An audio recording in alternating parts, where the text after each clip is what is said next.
In this video, more Invacar brakes. It's time to take the rears apart completely and see if we can clean them up and get them working properly. I think brakes are good. Are brakes good? Brakes are very helpful. Definitely. Okay, yep, brakes. We are getting the wheels off so we can have another go at the brakes. Is it off? Yeah. Yeah, my friend Zell, who owns TPA, the spares car, which is now considerably better than Took, she is, has written a guide on the beige forum, the slightly sweary forum, explaining how to do the rear brakes properly. So we're going to do that. But stage one, get the drums off again, and then we're going to remove everything and see if a massive flange gets in our way. Shut up. Right, come closer. So the shoes are held in by these little clips down here. There's basically a piece of metal that comes through from the backing plate, so I've got to put my finger over the other side of it, and then you can twist this washer, and it's got cutouts so one way will let it release, like so. So that goes in there, that spring goes in there, and that clip can then pull all the way through the backing plate. So that's what goes all the way through, and this is what locks it in place, is this washer. So it's got a slot in it, so it goes in, you spin it round, it can't then come undone. So that's one off, and we'll do the other side. These can be an utter pig, but I think I've slightly developed a knack for it now, so they're not so much. Yeah, of a pig. We'll see how it goes getting them back in. There we go. Then we need to get the handbrake mechanism unhooked and possibly the springs, but I might see if I can pull it off with the springs. Do both sides? Yes. So we've got a big spring up at the top and another one down at the bottom, and that's what returns the shoes once you've released the brakes. It's been pointed out this one isn't quite clipped in right. It's been that way for about, yeah, it's been that way for about 4,000 miles now. Hasn't quite got in there because it's really difficult to get in. The spring has to go behind because there's not room with this massive flange. It's the word of the show. In the way, you can't have the spring this side. More normally you would. You'd have the spring on this side of the shoes. So yeah, bit of a pain. But I've backed the adjuster off. You see that closing up in the middle there. So hopefully we can get this off. I might try this shoe first because this shoe is only held by the springs, whereas this one is still held by the handbrake mechanism at the moment.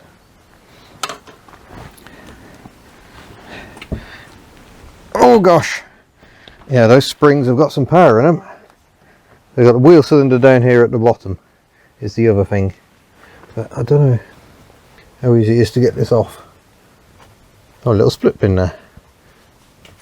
A little split pin, but I think probably needs replacing. So we get that out, and then we can take the where my long nose pliers gone.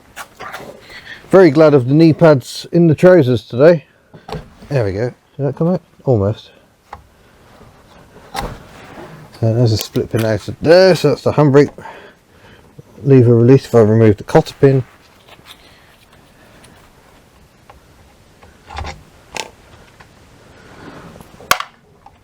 that's now free. So hopefully I can disengage that from there.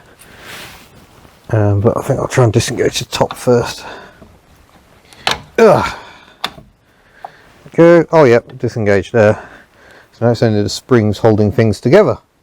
But we're trying to get this spring to disengage so we can get the shoes off around the flange. But it might be a case of, well, no, we've got to unhook them or they're not going to come undone at all. How on earth did I do this first time around? I've just started the side that's already almost off. There we go. There we go. It's as easy as that. So. God, you made that look so graceful. Yeah, I know what I'm doing. So that's that shoe off. We'll put that shoe in there so we know which way around it goes. And the spring can go in there. And we've got another spring. This spring has a cutout in it to make sure it clears the back end of the wheel cylinder. So that spring was that way round. And then that's the shoe there. It's got the handbrake lever at the bottom. that can go there. Taking care not to breathe any dust in, because these might be asbestos shoes. I don't think they are. I mean, they would likely have been replaced, given that this car was in service until 2002. They were likely to have been replaced in service, because I can't see the government going, oh yeah, just use those. So now we can see that the wheel cylinder is meant to move back and forth, and it sort of does a bit, but it's not the smoothest of motion. So my plan is to get the wheel cylinder off, get the adjuster off, and then we'll have a go at cleaning this backing plate up a bit. It's not too bad really, but making it better can only be a good thing, I think.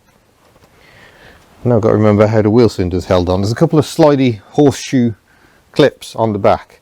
That looks well dodgy, but they clip in, and I think you've got to pull them apart from what I remember. So she was nearly 30 years of service. Yep. Ridiculous, isn't it? Because when these were in service in 1977, they were effectively, the scheme was meant to be ended, and the government said, right, that's it, we're not doing these invalid carriages anymore. The tricycles, they called them. But the people who had them, some were happy to upgrade to a car, but there was a specific license class for invalid carriages, so not everyone had a driving license, so they wanted to keep them. So yeah, for another, how long is that, 15 years, is it? Longer than that? 77 to 2002. Yeah. 25 years. Yeah, another 25 years these remained in service with people who already had them, which is insane.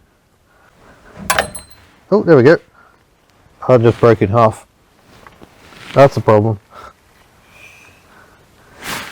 I'm going to put it in the box. Yeah, okay, that's become an issue. Oh dear. I need new ones of those. Probably not a bad thing, these have been placed for God knows how long. So the two clips lock over each other to hold the wheel cylinder in place. We've also got the brake pipe holding the wheel cylinder in place, but I don't necessarily need to remove it entirely. I just need to be able to get access. There we go, that's the handbrake lever out. Lovely. But yeah, that's in the way. I think no getting away from it. Gonna have to disconnect the hydraulics. So I need to find if there's a soft line somewhere I can pinch, and there it is. Just stop the brake fluid leaking out. Oh, I wonder where my brake pipe pliers are.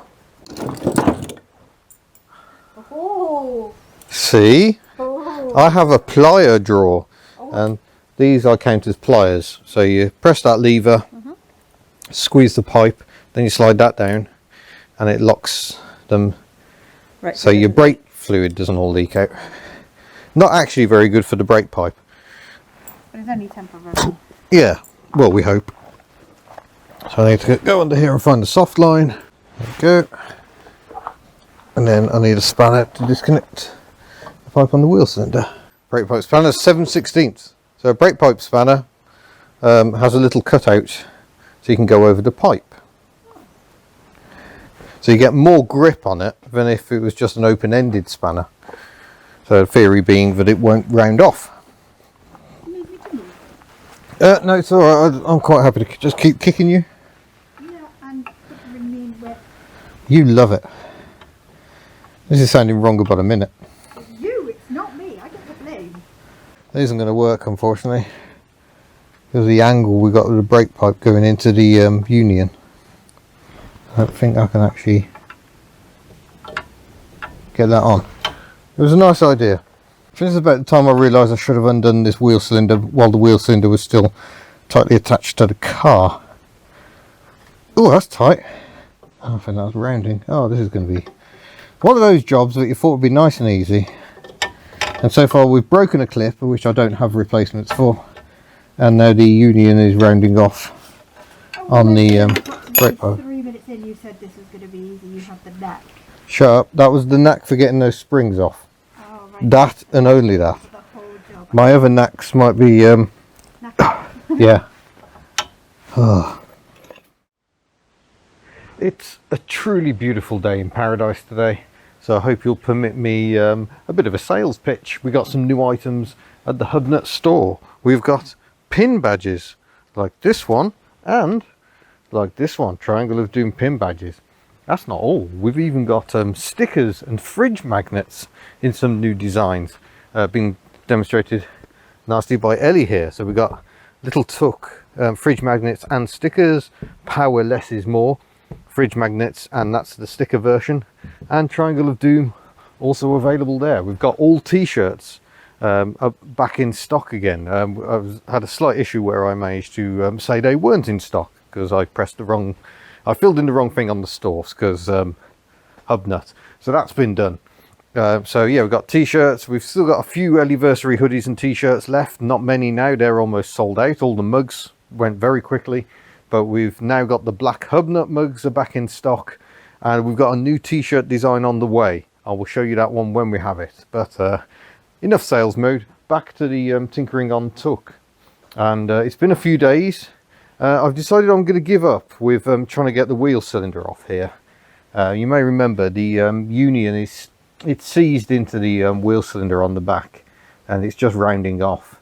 And I think rather than doing any more battle with it, it's going to be easier to just leave it attached, and I'll just try my best to clean up around it. Might still try and get the adjuster off, and then I'm going to take a wire wheel to the backing plate, bit of Scotch-Brite or some sandpaper or something in the areas I can't access because of my massive flange, and we'll see if we can clean this up and get the brakes working a bit better.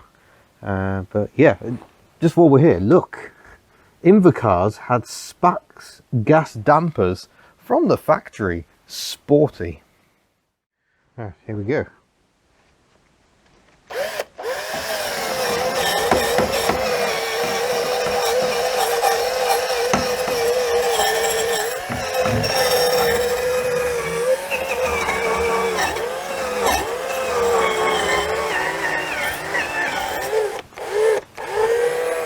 I'm not sure this battery is much cop on here, sadly. Trying to get a light in here and actually access, it's quite tricky.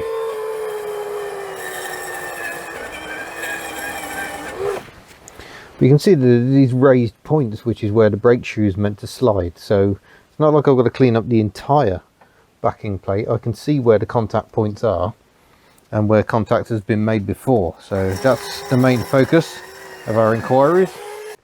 Oh, we'll try the Scotch-Brite. It seems to have some to hand.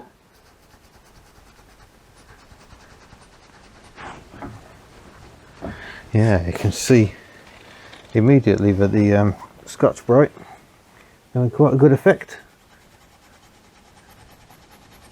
on there. Look, they're definitely getting metal again. Yeah, there we go.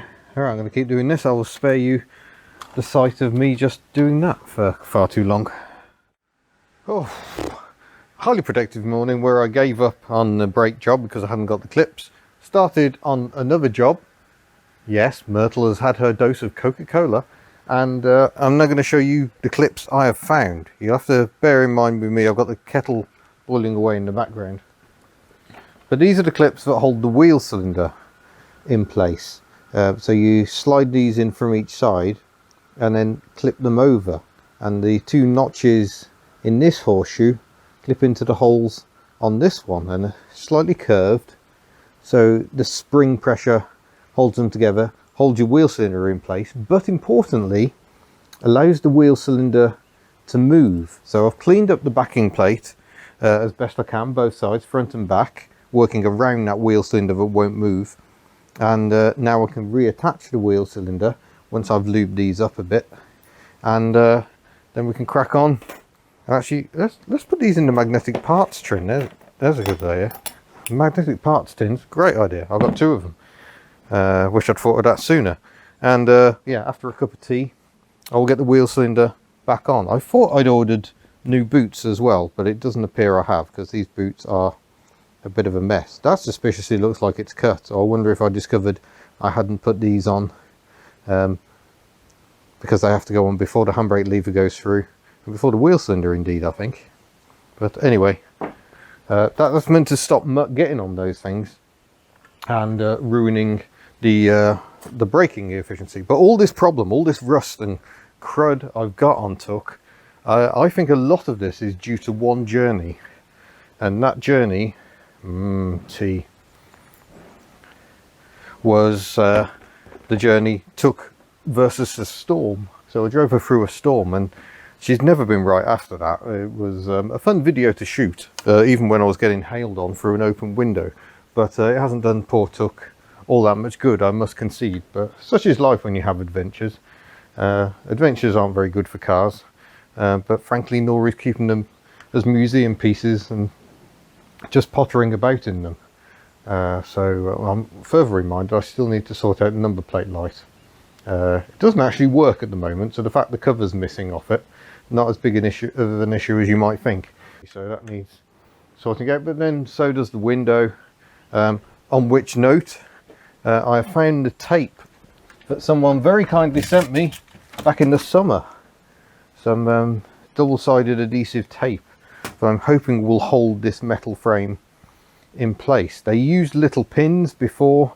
I don't think the little pins are very good. I've got a new channel section to go in, and yeah, I'm still slightly intrigued as to how you do it and how you get it all in, because the glass has to be in. Yeah, it's going to be fun, that one.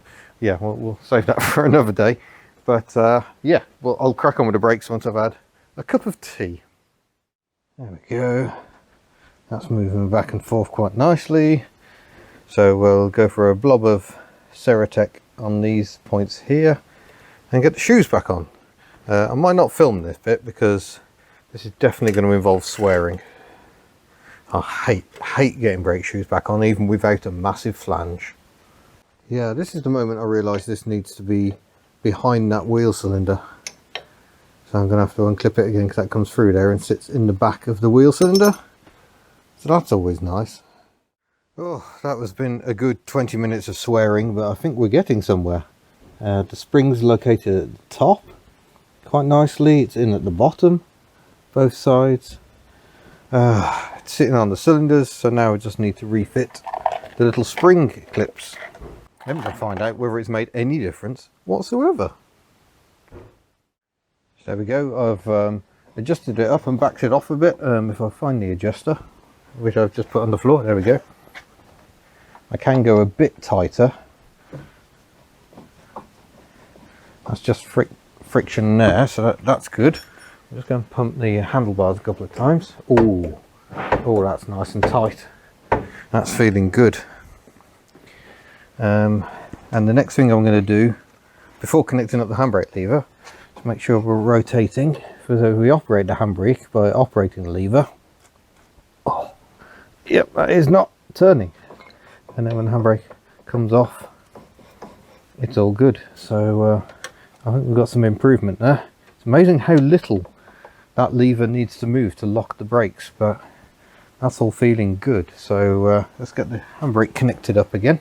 Where's the POS that's got the oh, here it is, cotter pin and split pin. I might even put a new split pin in, to be honest, because the old one was looking a bit mank. I've even gone crazy and fitted a new split pin. I haven't got the handbrake connected up to the handle at the moment, but certainly that's rotating, and if I pull the cable a bit, it stops rotating.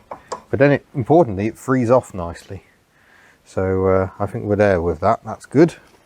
Put the split pins away before I lose them. Don't think I'm ever going to use that many split pins, but you never know. And we'll have a look at the front end of the cable, because I still haven't managed to replace the front end. Maybe we don't have to.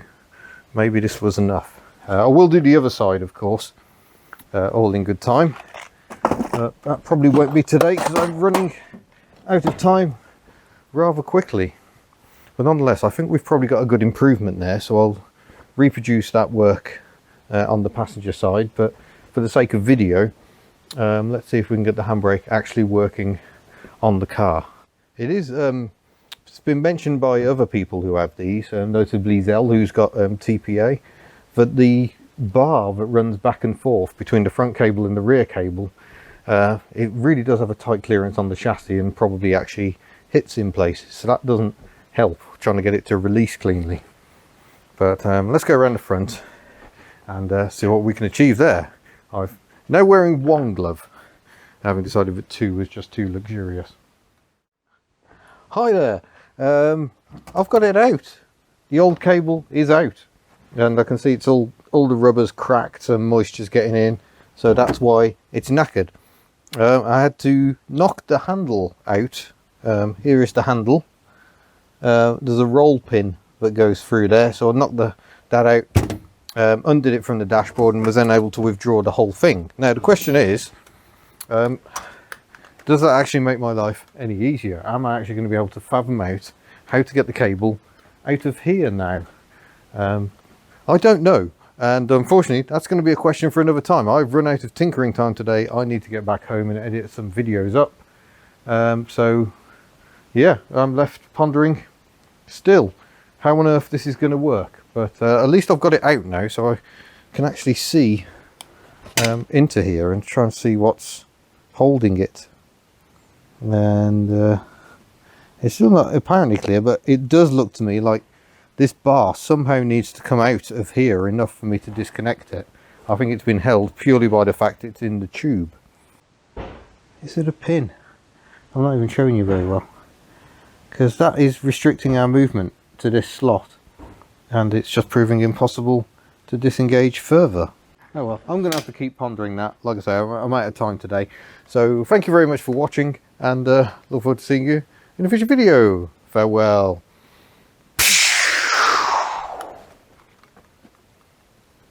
New things. I think we need a plan B, because it's an absolute treat. Okay. Suggestion?